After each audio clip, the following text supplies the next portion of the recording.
The Diabetes Podcast is for educational purposes only and is not intended to diagnose or treat any disease. Please do not apply any of this information without first speaking to your doctor.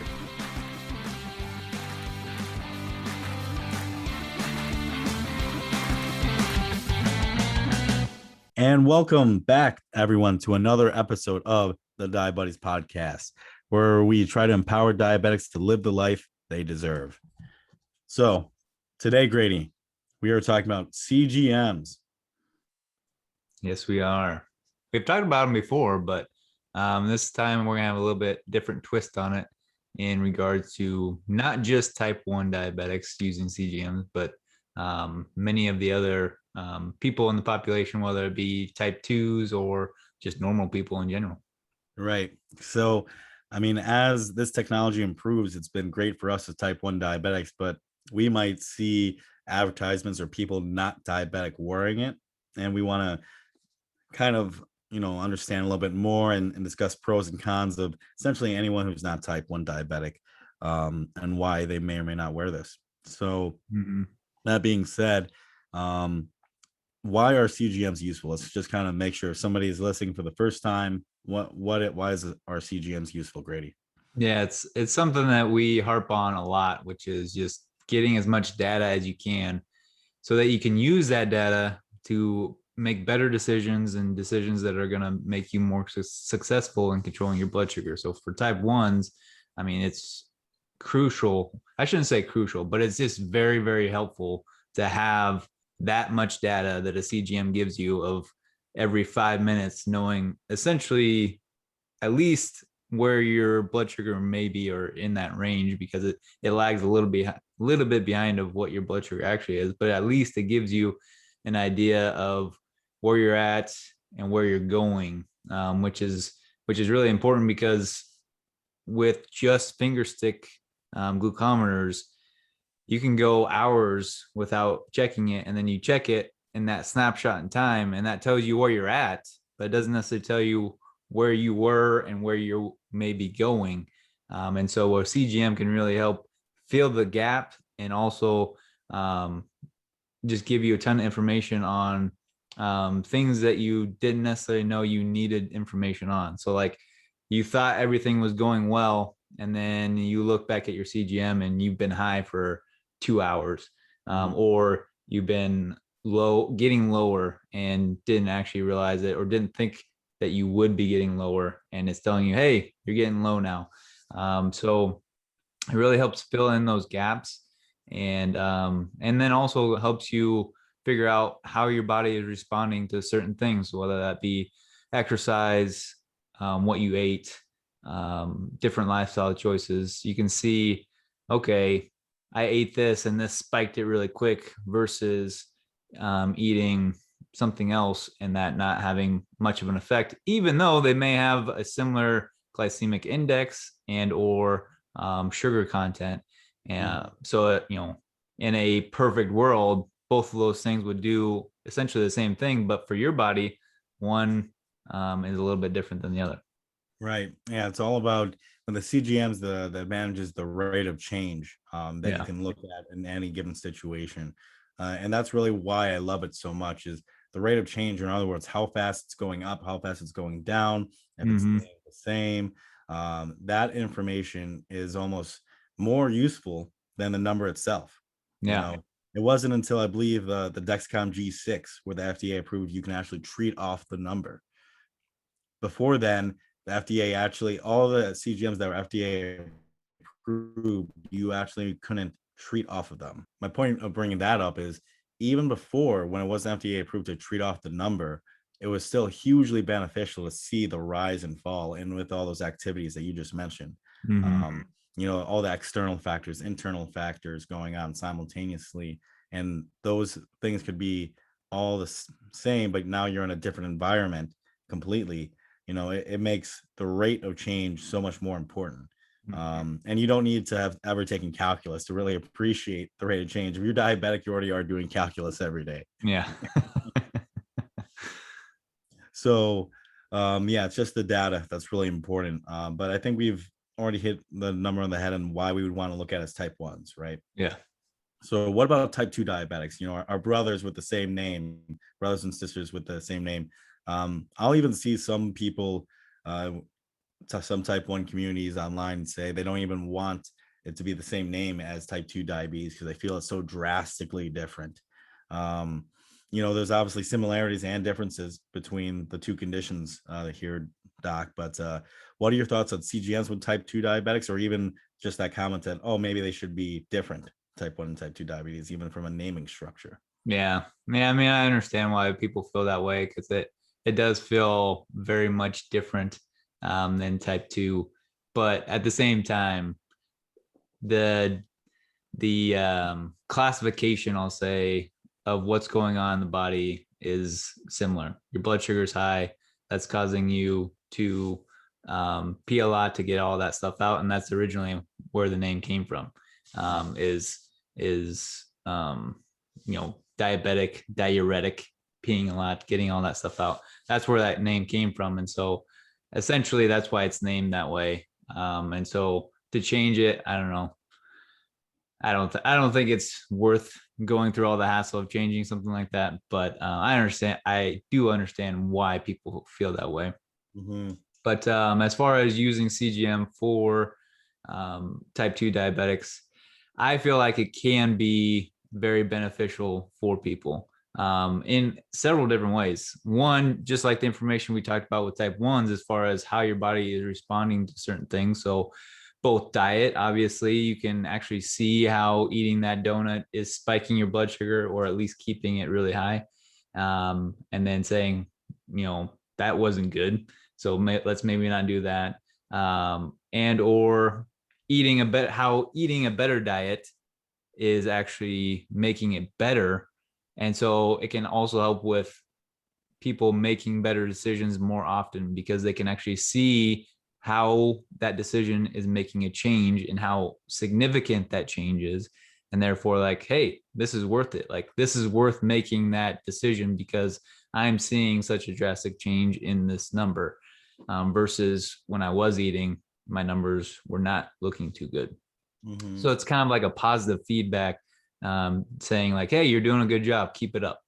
Mm-hmm. And that goes for both diet and exercise. So like, people have a hard time getting up and moving because they don't have a whole lot of motivation. They don't see a whole lot of value in it. But then you attach that number to it and say, hey, your numbers are looking a heck of a lot better just by getting out and walking or something like that. And so that can be positive in and of itself. So I think, and we see that oftentimes in clinical experience, people seeing numbers and seeing numbers change is oftentimes just helps with compliance and helps keep people motivated and wanting to make a change, and sticking to their good habits Mm-hmm. and staying away from their bad habits. So I think those are kind of the two things that I think would be the most beneficial about having people with type 2 have a CGM is, one, you can tailor your care better. Both personally and the doctor can tailor the care better. And then also it just helps reinforce and inspire them to continue to work hard and keep going. Yeah, I would agree.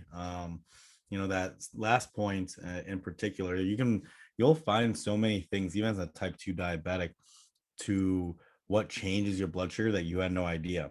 Yeah. Right. So often, this is very anecdotal. I'm not saying that this is a causation by any means, but I have a woman who wears a Libre on her arm, and she's type 2 diabetic. I see her as a chiropractic patient. So we're working on mobility and functionality, and addressing some pain patterns and some other things, but with the goal of just being able to stand for 30 minutes. Right. Mm-hmm. And after I adjust her and go through some treatment, some exercises, some other therapies, when she leaves, about 45 minutes after she leaves the office, her blood sugar drops, which is like really cool to hear and see. Yeah. Right. And that doesn't mean she needs to come in every time to get her blood sugar down, but it's just an effect, right? Yeah. That you can see, you can do the same type of effect of like, oh, I meditated, or Yeah. I once even took a cold shower. To drive, the whole idea of cold shower is almost to like drive sympathetics up, so then you can drive it back down, right, to get in a Mm-hmm. parasympathetic state. And I once took a cold shower and I saw my blood sugar go up when it was low, and I was trying to fast, so I wasn't trying to eat. And so I thought it was interesting to see, like, wow, I could really see how my sympathetics turned on, my glycogen breakdown going on, and go like I wouldn't have noticed that if I didn't have type 1, or if I didn't have the CGM. Mm. So there could be all these little cool, fun things that are motivating of good, healthy habits, one could say, and see it, whether type 1 or type 2. And I'll even add a third point to why it's beneficial for maybe a type 2 diabetic to wear CGM, is that there's discussion in a very small amount of population between practitioners and people who do the labs of the accuracy of hemoglobin A1C, which we've talked about a little bit, and how an FDA approved, glucose average number that is on these CGMs is maybe more accurate than the actual blood test, which is a wild concept when you really think about it. Our Yeah. ability to look at blood and analyze it via an actual, assay and machines is less accurate than a Bluetooth signal of something that's in our body. That's kind of a weird shift. Yeah. But there's so many things that can be happening with the hemoglobin, the molecule within in the red blood cell that's being measured, the sugar, that could alter the results. For example, I have smaller red blood cell size, and kind of the shapes are different in a minor form called thalassemia, and where it's not life threatening, but my blood chemistry is different. So Mhm. every time I look at my own A1C, I have to think with almost a grain of salt, is this actually as accurate as it's saying it is? Because Yeah. it'll be actually different than what my CGM data says. So you need to consider other blood disorders and blood chemistry while thinking about A1C as an average or measurement of a type 2 diabetic, which is really typically the only measurement that endos for type 2 might care about. Yeah. Yeah. I think in the future, CGMs can overtake A1C as far as the validity of what a person's average blood sugar actually is, because we're just getting better and better with the accuracy of the CGMs versus A1C. Like you said, there's a lot of variables that can play into it. And um, especially in regards to just affecting the overall number. Now, I think looking at a person like for yourself for example, um, it may not be accurate as far as you comparing to a normal person as far as their blood cells go, Mhm. but at the same time, looking at it from a month to month or a test to test basis to see where that line is trending, I think is helpful still. Yeah. But at the same time, like you said, it's not necessarily the most accurate in regards to saying, okay, yeah, your average blood sugar was this, because your blood chemistry is a little bit different, and therefore that standardized test may not be actually that accurate versus actually taking your blood sugar every 5 minutes for 3 months. Seems like that would be a lot more accurate. Yeah. But I think we're not quite there, just because I think we still have some improvements with the accuracy of the CGMs, although they've come so far. And I think right now we are doing really well with that. But you also have to think about like how much they're wearing the CGM. So like if you're literally wearing it every day, then yeah, that's going to give you a pretty good accurate idea of where your average blood sugar is. However, there's people that go days or weeks in between their CGMs, and therefore there's a big gap there. And Right. so that probably isn't going to give you the most accurate information. Agreed. Agreed. Yeah. So lots of, and I think there's always going to be some human error to Yeah. that too. And who knows what, are you, is there going to be an actual feature of like, oh, omit this data, these data points from here, from that average?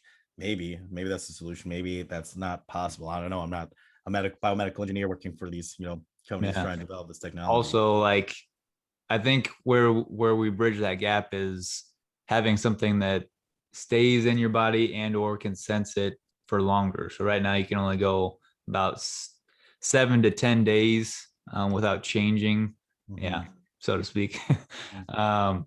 without changing the CGM. Although I did see that there is a new company out there that's that has an implantable device that you can leave in for 90 days. I did see But some that's, advertisements of that. yeah, that's relatively new, and I haven't really heard a whole lot about it as far as accuracy and all that stuff goes. But so that's kind of exciting news. But I think that's essentially where we get to that spot to where, hey, CGMs are more accurate because you're actually getting it every day versus going 7 days and then not having it in for a week and then getting it back in and all that stuff. Mm-hmm. So let's almost now, with type 2 diabetics, there are almost two situations. Everything with diabetes in reality is a spectrum, right? Yeah. But you cluster enough of people in certain areas of a spectrum, you can almost define it differently. Mm. So I'll almost define one as a pure only insulin resistant model of type 2 diabetes. They're hyperglycemic, their blood sugar isn't responding and their insulin relationship isn't as accurate as it should be, versus the metabolically uncontrolled, meaning what's called metabolic syndrome, and which is more than just diabetes, but it's things like hypertension or high blood pressure, high triglycerides. All their lipids are out of whack, and this isn't a lipid conversation today, but we'll just define it as high triglycerides, high LDL, high cholesterol, and then waist circumference is part of that measurement too. And then hyperglycemia. Is that all five, or am I missing any there? I would say with the lipids, I think it's more telling to have a low HDL versus just a pure high LDL, because LDL can be elevated for a lot of different reasons and Sure. relatively common. So I think low HDL is probably the more important indicator for that, just because that's more of the, they say the protective type of cholesterol. And so that's kind of a more important indicator as far as metabolic disease, I guess. Definitions. Okay. So if you can almost paint a picture, somebody can be type 2 diabetic and be skinny or be healthier looking or normal, overweight versus metabolically uncontrolled. Could also look that way, but more likely than not, their physiology might look different just from an appearance of larger, more overweight, more obese kind of thing. Mm-hmm. But it's not just by the weight and the looks that it's defined by those kind of metrics we already measured at. Mm-hmm. So those are two completely different scenarios, I would say. Would you agree? Yeah. Yeah. So with one population, just an insulin, would you say there's any difference let's say you only had to give one to one person, you had one CGM and one person was insulin. This is a weird question. Would you rather here on the podcast with medical ethics? Yeah. Would you rather give CGM to the purely insulin resistant model and they're both, let's say they're both motivated to change, right? Okay, that's the important part. Okay. All right. So that we'll talk about that here in a second then, but they're both motivated to change their life. And you can only give one to the insulin resistant model, newly diagnosed, versus the metabolic syndrome, out of control metabolism. Is there a difference? Like, should you try to give it to both, or what would you do? That's a tough question. If it's like a purely like, which one do you give it to? It's tough because honestly, they both can benefit from it for the reasons that we just described, as far as like what's getting them into that situation. I think if I had to choose, I'd choose the one that to me would feel like it's going to be harder to change. It's not going to just be simply lifestyle and diet. And so therefore, I think I would give it to the person who does not have metabolic syndrome, and therefore all these other things that usually have to do with diet and lifestyle stuff, and give it to the diabetic that seems relatively healthy. However, they still have, classification of type 2 diabetes. To me, that person is like, okay, they're doing most of the right things, but yet they're still having problem with blood sugar metabolism. So let's get some more information on that and see why that is. Is there something that they're eating, or is there that's relatively healthy, but for them it's throwing their blood sugar way off and or causing some sort of metabolic issues in their body. So I think, the harder it is for somebody to reverse their condition or make it better, to me is more of an argument for, hey, we need more data and more information. So let's get that. Yeah, you would bring back down to the data conversation. Yeah. Who do you need the most data on to have the best type of intervention and change and respond to?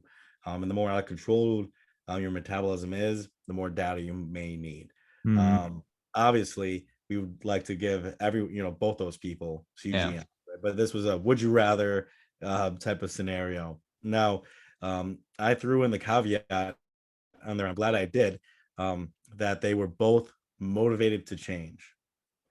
Let's say, I'm not sure if I want to say one is more motivated than the other, but let's maybe just ask the question then and talk about how does motivation play a factor into acquiring a CGM for a type 2 diabetic? It's really the most important factor. Like if somebody's not willing to change, why are we getting more data? Why are we spending more money? Because if they're not going to change anyways, then it doesn't matter.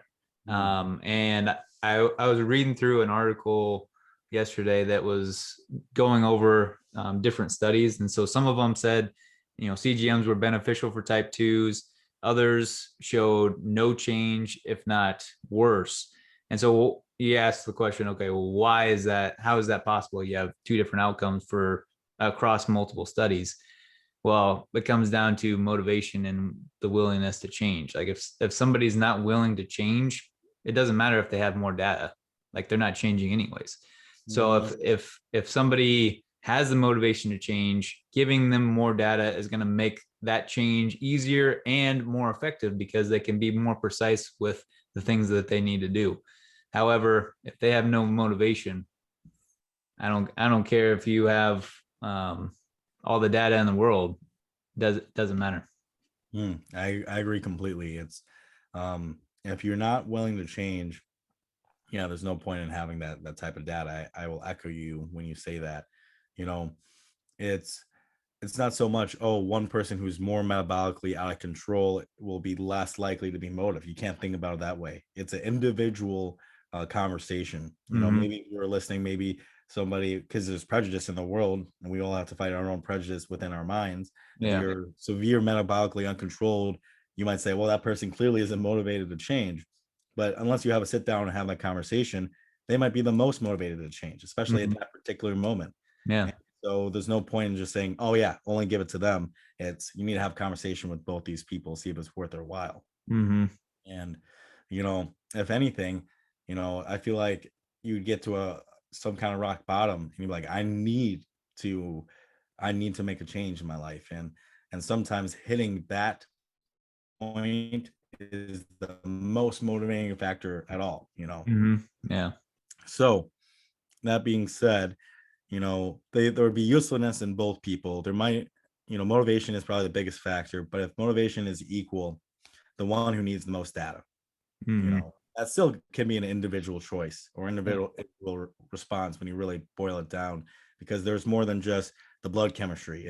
You might need more data because of lifestyle and work schedules, and maybe they're third shift workers, so many more aspects to intervening in your own metabolism and trying to correct your health than just A plus B equals C. It's not a formula like that. Yeah. Well, and like there's a lot of different ways of changing your diet to get your blood sugar working better. You have people that go more plant-based and are pretty successful, and then you have people that go to the other end of the spectrum where they're going more carnivore and they're having a lot of success. So ultimately, what's going to work for you is, and having that data to see, hey, I'm eating more carnivore and things are getting better, or I'm eating more plant-based and things are getting better. Whatever it is, you can actually see what's working for you and then run with it.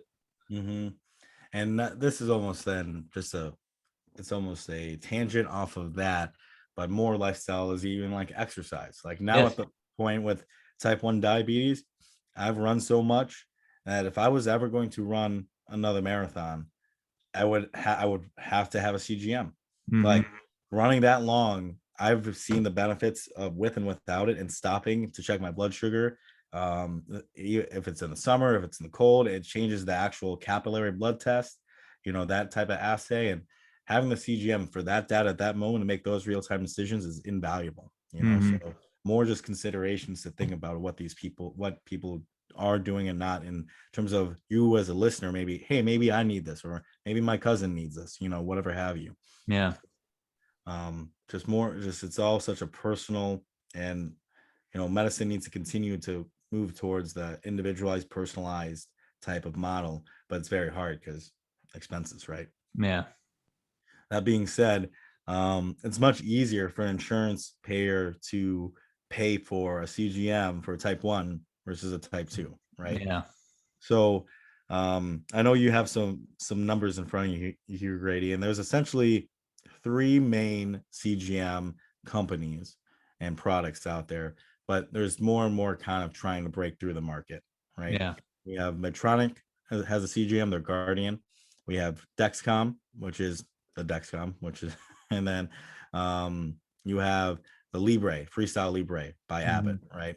Yep. And that one has always been like a pseudo CGM, but you can get adapters to make it a CGM, and I'm sure they're working their way towards that, or options Yeah. that you don't need additional outside companies to make it a CGM. So those are the kind of the 3 big companies. But what are other ones that you may have, or is there any more worth mentioning? The new one that I mentioned that has the 90-day life where it's an implantable one is Sense Onyx. Eversense is the company's name. And so that one's kind of the new one on the market. It just hit the market, I think, this past year during the pandemic. So they kind of opened up and then they kind of had to shut back down because of the pandemic. And I think they're kind of going again, but I think it's sounds like it's kind of hard to get in general, just because they're just starting, and so I don't think their supply is super high right now. Got it. Okay. So that being said, there's so many factors that drive the list price, even though by definition the list price should be the same.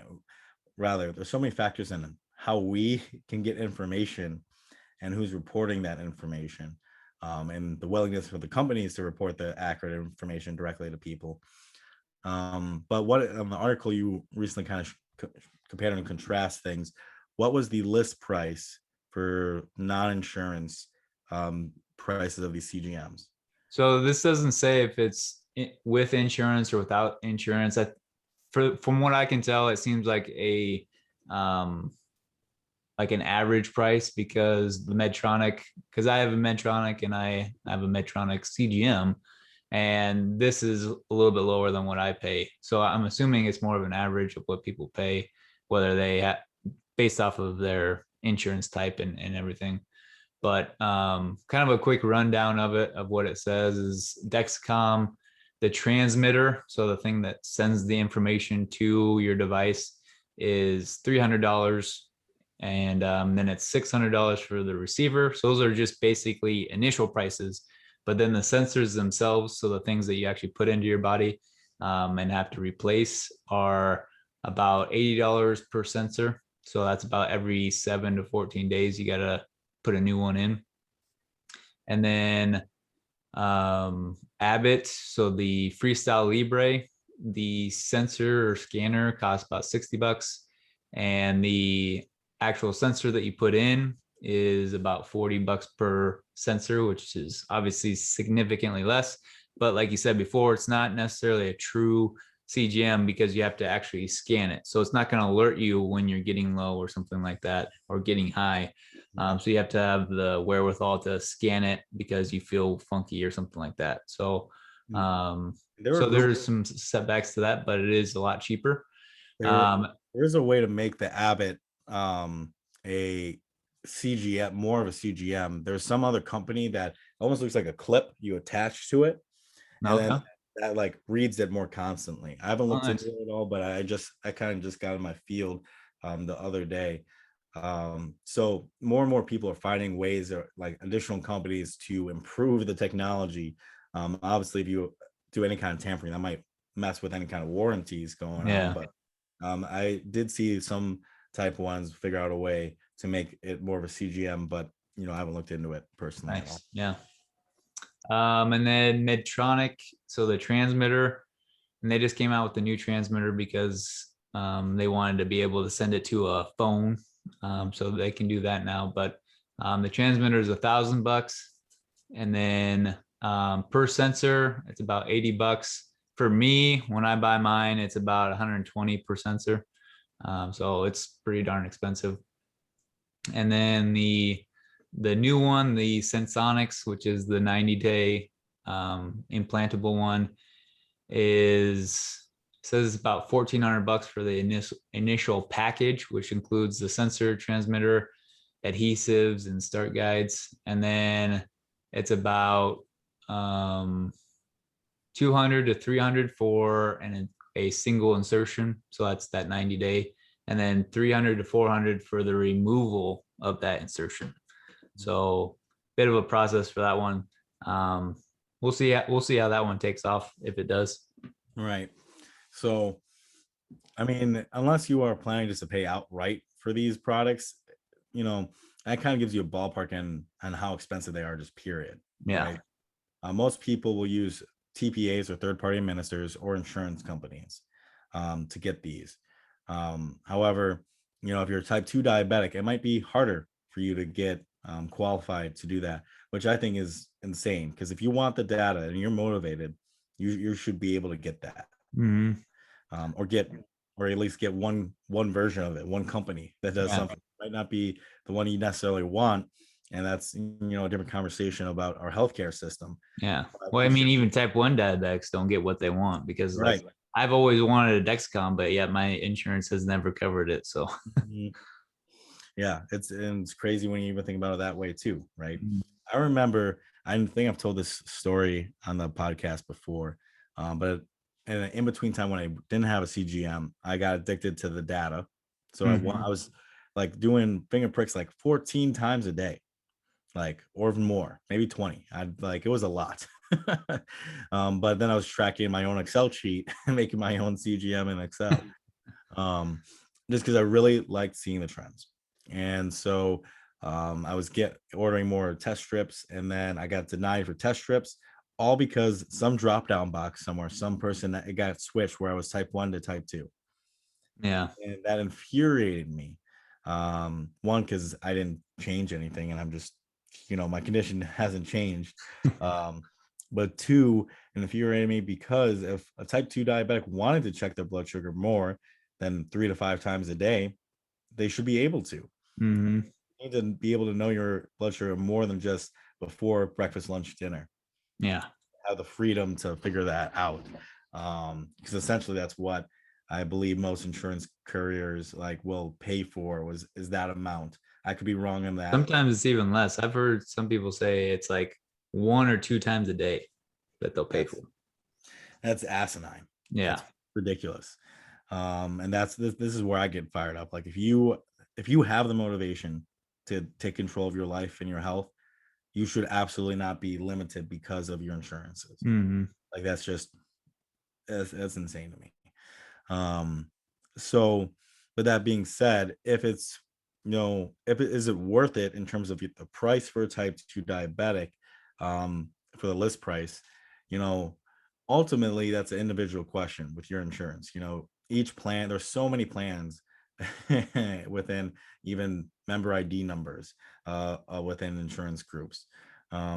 So it's all varied. However, you need to ask yourself, is this something that I think I would actually use and benefit myself? And in which case, is it then worth the time of figuring out, does my insurance pay for it? Can I go through a third party administrator? Because I don't even get my Dexcom straight from Dexcom. I get it through a company called Byram Health. I know EdgePart's another big third party administrator. I think EdgePart also does a lot of like breast pumps, So third party administrators can be a tool for you to get more access. Because I think that's how my insurance doesn't pay for Dexcom to send me stuff. They will not, because they're contract with Medtronic, I believe, but they I will pay see. for third party companies. Then they have a relationship with Dexcom to send me stuff. So weird loopholes and business strategies. I can't really go into detail because that's not my, but the third party will potentially make it more affordable. Some people, we're talking about CGMs, but insulin, some people get their insulin from like Walmart and Costco and Sam's Club. There are maybe ways of getting cheaper forms of this in other ways, but the question is it worth it regarding insurance and just list prices for a type 2 diabetic? That's really pretty much, you got to look into it individually, but if you're motivated and think you'd use the data, it's worth looking into. Yeah. And even if it's just for a short time, because like you said, like sometimes it's hard to make pull that trigger, because you have it in your cart and you see that number. Because like I haven't ordered CGMs in probably a year, because I look at how much they are, because per box it's like $600 or something like that. And I look at that, I'm like, man, it's really hard to click that button. And for the last year, I'm like, you know what? I've been doing pretty well, just checking it pretty frequently with my glucometer. You know what? I can do a lot with $600. I think I'm gonna keep it in my pocket and just go off of my glucometer. So, but that's me, and I've already had like a lot of data from the CGM already.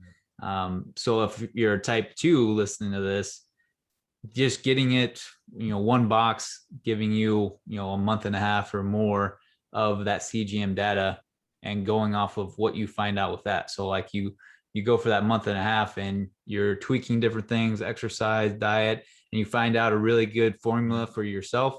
Hey, maybe you go without that CGM for a while, recheck your A1C. If it's a lot better, hey, let's just keep doing it. If it's better but not as good as you want it to, all right, let's maybe get some more CGM and get more data to tailor make your healthcare plan. Yeah, no, that's a great point, is that it doesn't have to be something forever. This can be a month and a half, 3-month experiment that you're doing on yourself.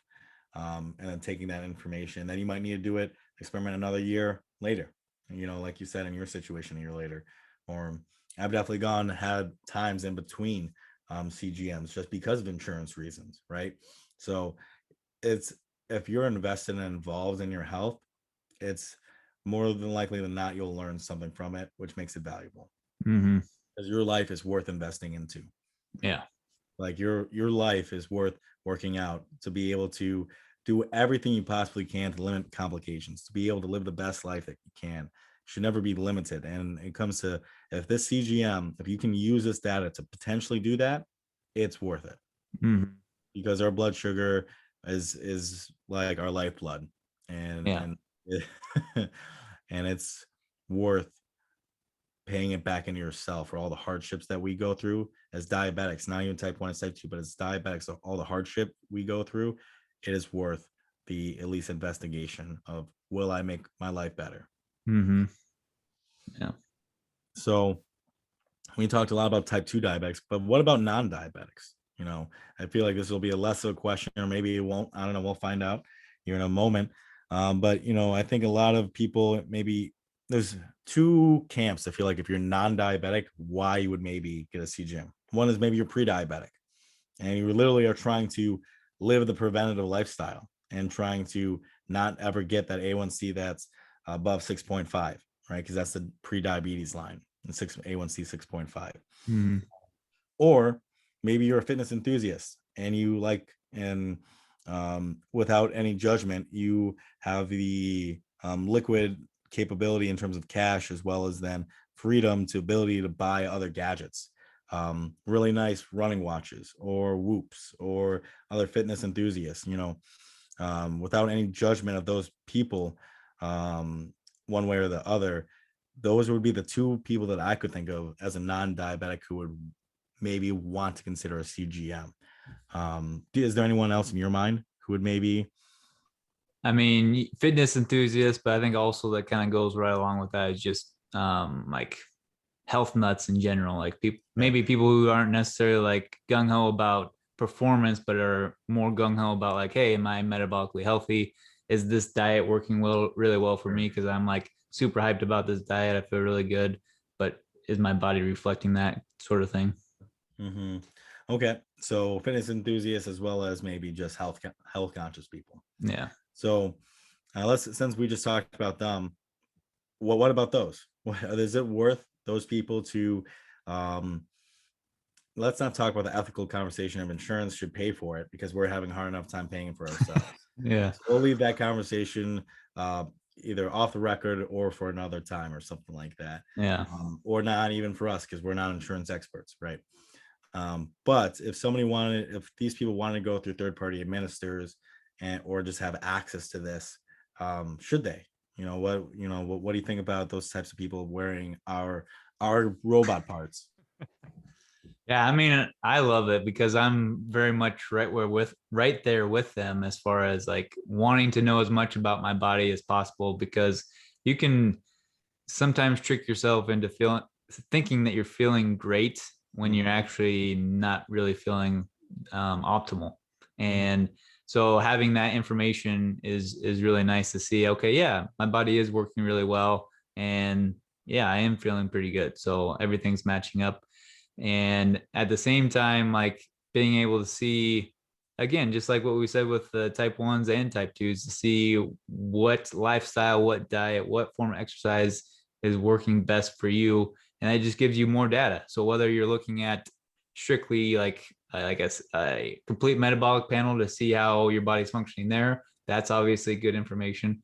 But then just to see how your blood sugar is throughout the day is really nice information to have, to see, hey, how is my body responding? Because like what we talked about with Don in our last episode, and he uses that information to see when he's under stress, and therefore he says, hey, my body is stressed right now, I'm going to try to remove that stress. So whether that's for him stopping running and just taking a break, or whatever it is, like somebody thinks, hey, I do fine getting 3 hours of sleep a night, I feel fine, but then they have a CGM on them, and then they see that their blood sugar is just all out of whack throughout the day, and then they're like, oh, let's try sleeping, 8 hours for a week, and then they see, hey, my blood sugar is working really well, and I feel a ton better, even though I thought I was feeling really good. Shots fired, Grady. Yeah, I was about to bring up the sleeping example. People can easily trick themselves thinking they can run off 3 to 5 hours of sleep and feel great. But if you have this data, you might find out otherwise and then act differently. So yeah, if you're somebody who's health conscious and you want to make a change, hopefully there's a situation where they can, get access to it. I don't think as type 1 diabetics, which is majority of people listening to this, or type 2s or anyone, I don't think there should be any kind of anger or frustration on seeing someone who's not diabetic wearing it, because it's technology for anyone to be able to get better in their health. Majority of Americans aren't type 2 diabetic or aren't diabetic. It's leading that way, but majority of Americans are almost overweight and obese. And so, meaning more people than not need to probably start learning a little bit more about their health and start making changes. And for the reasons we talked about, somebody in one of the two type 2 diabetic camps earlier, if somebody's a non-type 2 diabetic and they want to, maybe they don't have diabetes, but they have Hashimoto's, and they know that their blood sugar might be affected, but they don't actually have pre-diabetes. Why should that person not Yeah. be curious on what their blood sugar is doing, even if it's for 90 to 45 to 90 days? Yeah. Or like there's a lot of people that struggle with low blood sugar, because whether it's because they don't eat enough or eat often enough or whatever that is, they can use this information to figure out what type of diet, what type of eating frequency, how much they can eat, how much they should eat, based off of that CGM data, and saying, hey, my blood sugar is staying pretty level when I eat like this, but when I go hours without eating, man, I drop really low. Or when I eat only carbohydrates, it spikes, but then it goes right back down, and so I need to do something different. Right. So then instead of just asking the same question for those who are literally in the pre-diabetic range, 6.5 to 70 with their A1C, instead of asking should they, it's more of a question than is it necessary for a pre-diabetic? And is there more necessity over that person versus somebody who already has type 2 diabetes? Yeah. Mhm. So I think that's always a tough question. Like me as like a holistic and like functional medicine practitioner, to me, it's like if we can get data on somebody in some different way, let's try to get data on it. Mhm. However, like realistically looking at what that would cost both the patient and also just our healthcare system in general, I think maybe doing a trial of care first is a better option. And then Got it. if that doesn't work, then all right, maybe we need to get more data and to be able to get more specific. So it kind of comes back to my original point about if something is hard to fix or hard to get better, like a certain condition, well, let's get more data on it. And so if a CGM is going to be or very helpful for that, well, then let's do that. But if it's a situation where it's not necessarily emergent and we don't need that information, well, maybe a trial of care is better first. And then if we're coming to a plateau or we're struggling with making a change, then obviously we need more data because we just need more information on why this person Sure. is not changing and what we can do to make that better. Yeah, that's a great thought and idea, because that's, that idea of trial of care is already embedded in healthcare systems. For example, somebody might think they, blew out a disc and need fusion right away. Like they just want to run to the surgeon's office and they might want an MRI right away, and they might get the MRI, but even the MRI sometimes is questionable because of how Mm-hmm. expensive it is. And they say, why don't we do a trial of care first? Go to the physical therapist, go to a chiropractor, try to move your body, try to get healthy without it. And then if you fail that trial of care, then let's talk about surgery. Mm-hmm. And so doing trial of care, conservative care, because in reality, the CGM and lifestyle might be more conservative than getting somebody on injectable insulin and then go down metformin and all those rabbit holes later on, right? So that might still come out net positive scores for cost benefit. So yeah, trial of care might be a great caveat to the question: should pre-diabetics get it? Yeah. And I think we should maybe leave it at that, because I think we've already established the benefit of CGMs, even in non-diabetics, why somebody could want it and learn about it. And trial of care is probably a good middle ground to connect people to their healthcare that they want to have. So Yeah. good.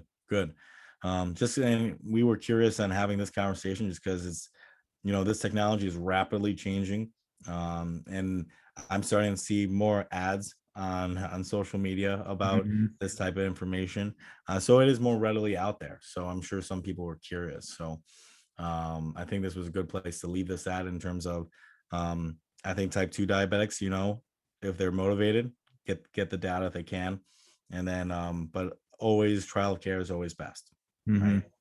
And no matter what, if you are motivated, there is a way for you to get healthy. Yep. It might take time, it might taking the right guidance from the right practitioner, but it is possible for you to live the life that you want to live Mm-hmm. the life that you deserve. And so I think always telling people that there's hope with these situations is probably the biggest thing. Oh yeah, definitely. So all right, you got anything else for us, Doc? That's all I got. All right. Well, thanks everyone for tuning in to this episode of the Diabetics Podcast, and we'll catch you on the next one. See you.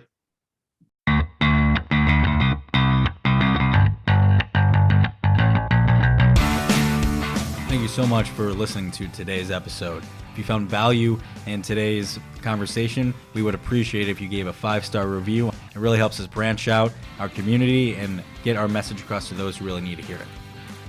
If you want to interact with us on social media, you can follow us on the Diabetics Podcast on Facebook, Twitter, and Instagram. Or if you have any questions, comments, concerns, or moral outrages, you can email us at thediabetiespodcast@gmail.com. Thanks.